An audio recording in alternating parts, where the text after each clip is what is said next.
There's a lot of streaming services out there, each filled with reality TV, comedy, drama, and of course, superheroes.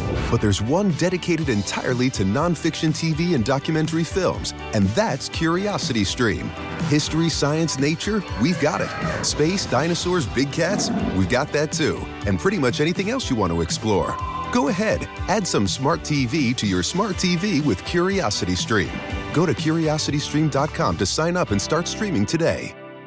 Odyssey's going back to school, and we've got all the supplies you need, like A+ exclusive music stations and podcasts to help you or your student excel. Wake up and get the school day started with Acoustic Sunrise, the best mix of acoustic pop. Hit the books with Classical Odyssey, passionate classical music to help you focus while you study. Listen to essential school podcasts like Grammar Girl's Quick and Dirty Tips for Better Writing, and be inspired with TED Talks Daily. Get back to school with new exclusive stations, plus all your favorite local radio stations and podcasts on Odyssey. How you doing, man? What's going on? It's here. Happy and merry week one to you and yours, my friend. Great time to be alive. It's here, man. So I want you to get in on what we were just talking about, Nick, and then we'll get to the game tonight and all that good stuff. But do you is it a big deal to you? Is it odd to you that Tua Tagovailoa was not named? Now the players vote, and the players vote based on what players are interested in becoming captain. Is it weird to you that Tua Tagovailoa is one of just two starting quarterbacks in the entire NFL, Mac Jones coincidentally being the other,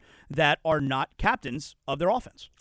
No, don't care at all. Nothing in the world could interest me less than that. I understand, like, the sport, it's like a good sports radio conversation, especially where you're at, but for me, like, does nothing for me, doesn't impact the way I look at Tua this season, doesn't impact the way I look at Sunday against the Patriots. So for me, like, less than zero interest, does nothing for me, nothing. Yeah, I don't think it's a big deal. Now, obviously, it gets made a big deal because Tua's kind of a lightning rod, and He's quite polarizing. So, I mean, look, I had national radio hosts yesterday reaching out to me about it. I won't exactly say her name. Name rhymes with Yoy Ayler. And, is it a big thing, Tua Tagovailoa not being a captain of the team? But it does strike me as odd, though. Like, it's one of those things, Nick, where why does it have to be difficult with Tua? It's always difficult, it seems, over the last, 2 seasons. It can never be easy with Tua. And this is another one of those. It's like, oh, now we got to talk about Tua. He's not a captain. You know what I'm saying? I think Tua's going to have a nice season. I do too. I don't think he's going to have a great stat line Sunday, because I think the Patriots defense is really good and the Dolphins offensive line is obviously a little problematic here. But I think Tua's going to have a really good season. So it's like, who cares? Like, yeah. I don't know. I get it. Like, if I get, like, the fact that the media talks about it, like, I really do, I understand. But, like, if you're out there right now listening as, like, a Dolphins fan, like, you care about this, like, please, like, do something better with your time. Like, do something better with your day. Like, if he goes out there and plays well on Sunday, no one is ever going to talk about this stupid captaincy ever again. It doesn't matter. I'm with you, man. And I could make the argument that, you know what?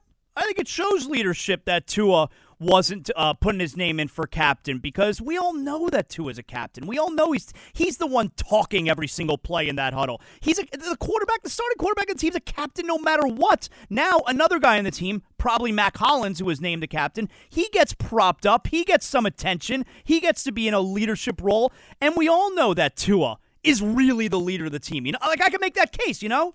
I think there's no question about it. Yeah, I think stuff like this is just completely overblown, and I like Tua a lot this year. So, again, like, this is what you have to ask yourself, especially from my perspective, talking about, like, what's going to happen in the game. Like, what's happening in the game itself. The fact that Tua is or is not a captain has zero impact on, like, what's actually going to happen on the field coming up on Sunday. So, for me, a total non-story. All right, well, let's talk about that, and then we'll get to the game tonight in a moment here, and I do want to talk to you about pro wrestling as well. Dolphins, Patriots this weekend. I got to tell you, I think the Dolphins are a dog. I think they're a live dog. What do you think? Oh, there's no question they're a live dog. I think the spread shows that they're +3. Actually, this is interesting. I'm seeing on Bet Rivers right now. I have it open. The You Better You Bet show sponsor. This was not the case earlier this morning. I've done like a bunch of interviews this morning, and I've had it open the entire morning. New England's out to 3.5 now. I love Miami at +3.5. That's it, really. I'm going to go bet this right now. I love Miami +3.5 here. I think this is going to be a very close game. The total keeps dropping 43.5. I think that makes a lot of sense. These two teams played 2 low-scoring games last year. And I know, albeit, like, Mac Jones wasn't there, different rosters, etc. But the coaches obviously know each other very well. Belichick and Brian Flores, of course, here. So I think this is going to be a cagey game, a defensive game. Miami's defense built to stop the pass. So I think we're going to see a lot of Patriots on the ground here. No Will Fuller here, obviously, for the Dolphins. A Dolphins offensive line, which is questionable, going up against an excellent Patriots front seven. So I expect the Dolphins to have difficulty scoring in this game here. So I look to the under. And this is an easy play on Miami at anything over a field goal. So I like Miami +3. I think Miami +3.5 is great. If for whatever reason this number comes back down towards Miami to 2.5, I think you could tease Miami up to 8.5 with options like Tampa tonight potentially if that happens today, or the Rams on Sunday night, 7.5 down to 1.5 against Chicago, or the San Francisco 49ers on the road in Detroit down from -8 to -2. So I think there are a lot of different ways to play this game on Sunday and lots of ways for us to make some money on the Dolphins and the Patriots. Our pal Nick Costas every Thursday at this time. His Insider Calls brought to us by Bet Rivers. Make sure you check out all the latest lines like you mentioned there, betrivers.net, and you check out the You Bet podcast. For more on Nick and his pals, just search You Bet wherever you find your podcast. Give us another couple of plays on Sunday before we get to Saturday's college football action. Go ahead. All right, I'll give you a pair of overs here. Let's start with the over in the Philadelphia-Atlanta game. This total is currently sitting at 48.5. I think the Eagles can win this game outright as well, but I think we're going to see some points scored on both sides of the ball. Now, I will say, Jalen Hurts might be bad. Like, it's the same thing with Tua, right? There's a high theoretical ceiling, but there's also a low floor. Like, we have to acknowledge that. But I think Hurts against this defense for Atlanta, which is going to be big-time boomer bust. Dean Pease, their longtime defensive coordinator in the NFL, first year in Atlanta, is a blitz-happy coordinator. We saw that in the preseason. They're going to blitz a lot, I feel like, to mask deficiencies at the back end of their secondary, which is brutal. So I think it's going to be points one way or another here. Either they get home, force turnovers, or the Eagles have big plays offensively here. And for Philly, like, the defense looks the same as it did last year. They're going to be able to stop the run. You're going to be able to get at them through the air. And Darius Slay is a good number one cornerback, but not good enough to stop Calvin Ridley. So I see points on both sides of the ball here. So give me the over 48.5 with Philly and Atlanta. Also like the over in the Adam Gase Bowl in Carolina, which is 44.5 as the Panthers host the New York Jets. The Jets secondary is absolutely terrible. Going to take a year or two to get Robert Saleh, get the players he needs in there to run a successful defense. So with Sam Darnold, year one now away from Adam Gase, with a good coordinator in Joe Brady, with DJ Moore and Robbie Anderson, Christian McCaffrey, and the big slot receiver Terrace Marshall out of LSU reuniting with Joe Brady, I think Carolina is going to score some points in this game. And for the Jets, I like rookie quarterback Zach Wilson here, and it's not like Carolina's defense here is the 2000 Ravens. So let's go over 44.5. with the Jets and the Panthers. I like the Buffalo Bills to cover against the Steelers on Sunday. Buffalo's a 6.5-point favorite. Some people I respect are on Pittsburgh. I need to say that. But on-field handicap is totally towards Buffalo in this game. We don't know if TJ Watt's going to play with his contract dispute, if he's in football shape. Stephon Tuitt starts the year on injured reserve. The Steelers secondary is bad. That's bad news against Josh Allen and this high-flying, up-tempo Bills passing attack, and I think Ben Roethlisberger's washed up. So give me the Bills laying the 6.5. I like the Cardinals to win outright on the road in Tennessee. They're 3-point underdogs right now. I like the Washington football team to cover as a 1-point favorite and win at home against the Los Angeles Chargers. What else do I like here? Well, that's a lot of stuff right there. You got some good stuff. All right, why don't you give us some Saturday then? Give us some top 25 college football action. Give me a couple of your best plays there. How about this? This is what I'm going to do for you, because I defer largely to my co-host, Ken Barkley, Lockie Lockerson, who's come on with you a bunch, I feel like, as well, on college football. So Ken gave out 4 college football plays the other day. Okay. And I'm going to give you those plays right now here on this show. Purdue, UConn, over 57.5. Oregon, Ohio State, which is the game of the day. Like, this is not a good college football slate, week number 2, following everything we saw in week 1. Oregon, Ohio State, under 64.5. Okay. North Carolina, Georgia State. So we expect Carolina's offense to bounce back after they were limited by Virginia Tech in the outright loss last Friday in Blacksburg. UNC, Georgia State, over 65.5. And I don't know what the Rutgers line is right now. It was 2.5. Rutgers at -3 or better. So -3, -2.5 against Syracuse. 4 plays that I like this weekend in college football. All right, now let's get to tonight. Okay, let's get this thing started on the right foot.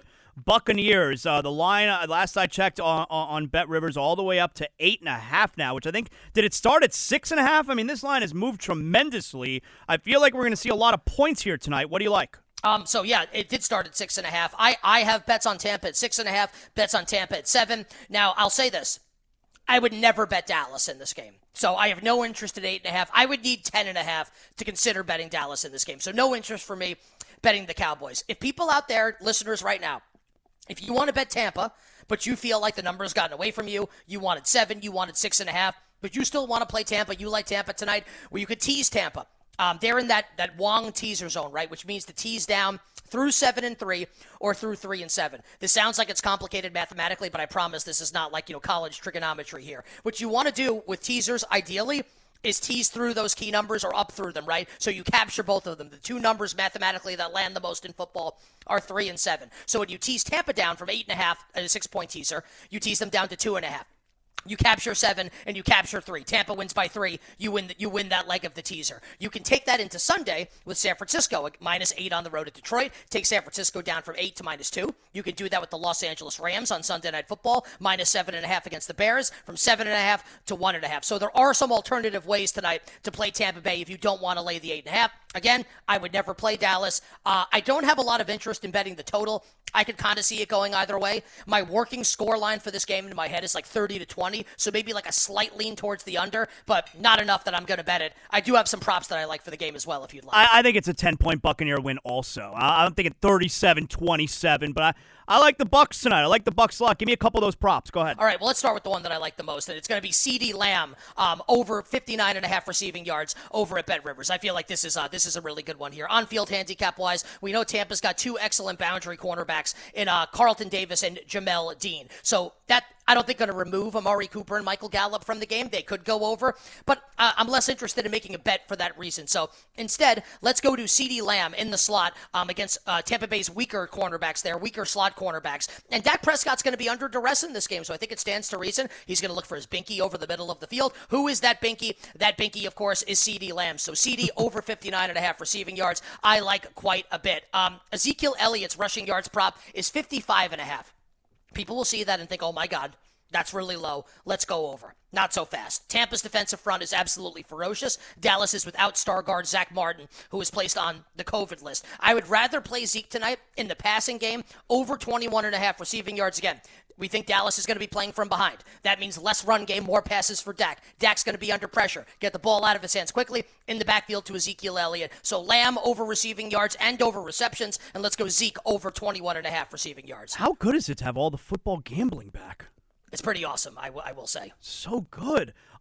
Did you see your boy a couple nights ago? I was sitting right there up front, WWE Monday Night Raw. Did you see your boy on TV? I did. I don't watch Raw. I was right there, man. I was right there up front. Me and my son. We were right there, man. I actually watched 0 seconds of the show. I don't even know what happened. Oh, well, I had Bobby Lashley, Charlotte Flair. They did their thing. You know, that's what they do. They do their thing. I thought it was a good show. Look, Nick, when you're sitting up front, when you're sitting front row ringside for wrestling, you have a good time no matter what. I mean, they could have put anyone in front of me. I was going to enjoy it. You know what I'm saying? I think Raw is pretty bad. Now listen, I'm an AEW guy, but yeah, I guess I would go if I had front row seats. I'm gonna tell you something, okay? Again, because Nick Costos, he's our pal, Odyssey Sports. You bet. Huge pro wrestling fan, just like myself. All right.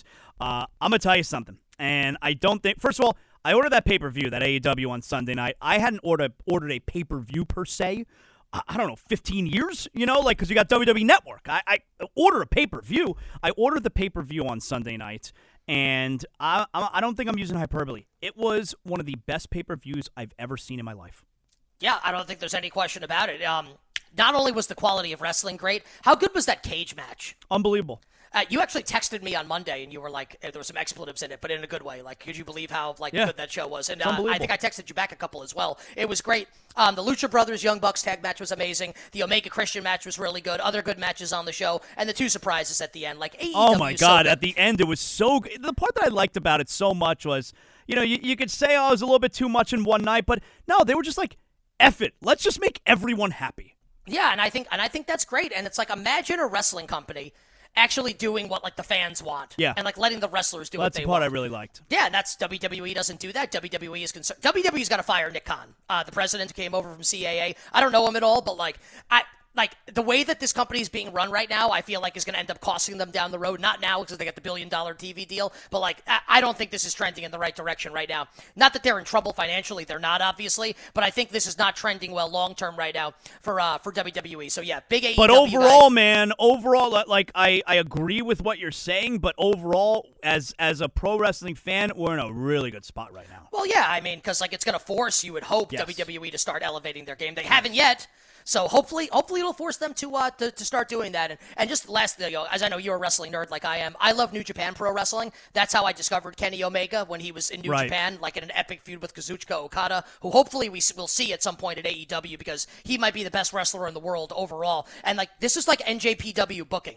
They basically are doing that style here, and it's just so refreshing. And they're so up there awesome in to New see. York real soon. I know they got that show at Arthur Ashe Stadium. You should go, man. I literally have it in my contract that I can't miss shows during football season. So Wow, unfortunately. really? Yeah.